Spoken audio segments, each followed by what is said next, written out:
जय श्री राम दोस्तों। 370 हटा और 370 सीटें भाजपा के लिए। ऐसे ही नहीं मोदी जी ने बोल दिया कि भाजपा कम से कम 370 सीटें जीतेगी। 360 नहीं, 372 नहीं, 370। क्यों?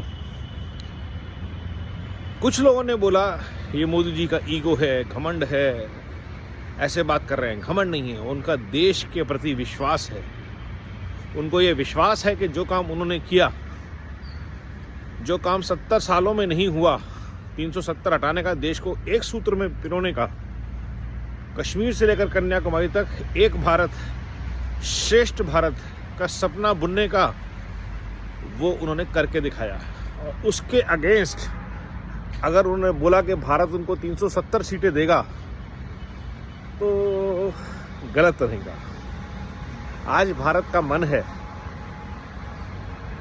कि जो 10 साल का कायाकल्प हुआ है, ये यात्रा जारी रहे। ये जो 10 साल में देश ने रफ्तार पकड़ी है प्रगति की, सार्थक सनातन संस्कारी प्रयासों की, हर परिवार, हर व्यापार, हर वर्ग के लिए कुछ करने की, इस रफ्तार को कम नहीं होने देना।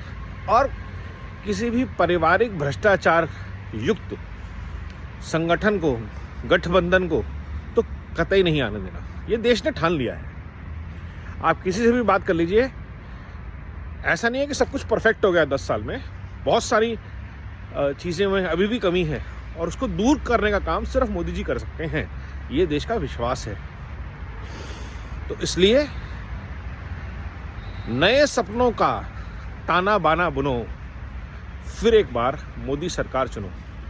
ये जरूरी इसलिए कि कुछ पुराने जो सपने थे वो तो पूरे हो गए। 370 था, हो गया। राम मंदिर था, हो गया। यूनिफॉर्म सिविल कोड है, वो भी हो जाएगा। कॉमन सिविल कोड बोल लीजिए।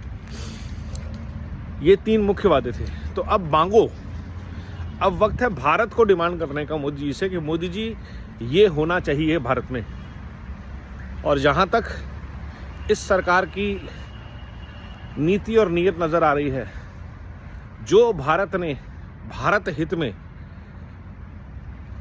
सार्थक रूप से चाहा, समर्पित रूप से चाहा, वो दृढ़ निश्चय करके ये सरकार पूरा करने में लग जाती है।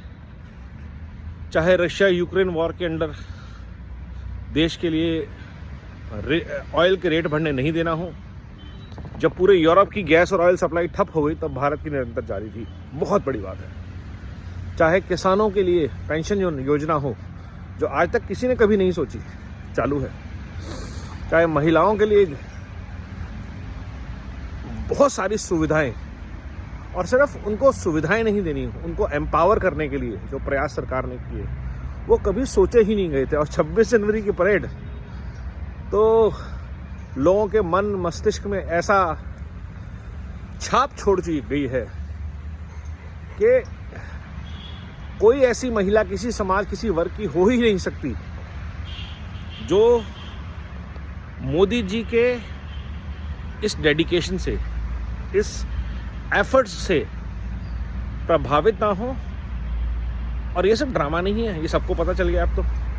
10 साल तक निरंतर ये प्रयास हो रहे हैं। स्वच्छ भारत अभियान, उसका नतीजा हम सब देख रहे हैं। आज एक देश में मानसिक चेतना आई है। वो प्रयास कब शुरू हुआ था? मुझे तो आज तक याद है जब मोदी जी ने बोला कि हम फिट इंडिया मूवमेंट शुरू करेंगे, गिव इट अप करेंगे।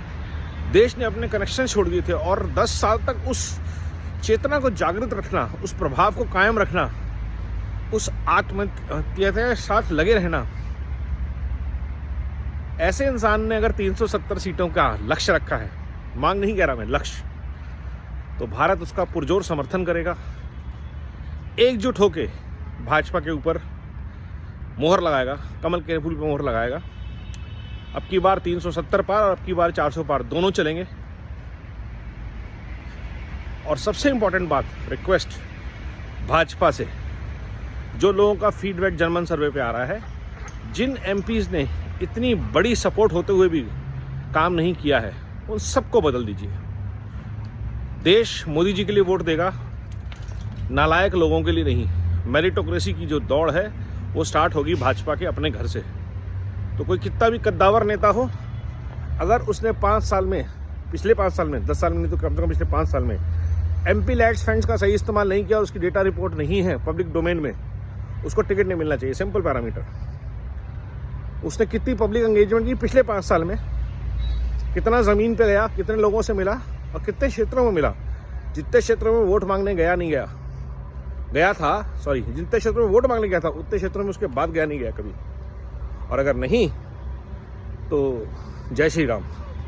जीतेगी तो भाजपा, चाहे कोई मर्जी खड़ा हो जाए, लेकिन नालायक लोग नहीं आने चाहिए। ये भाजपा का दायित्व है। नड्डा साहब, आपका दायित्व है। वंदे भारत, वंदे मातरम, नमो भारत।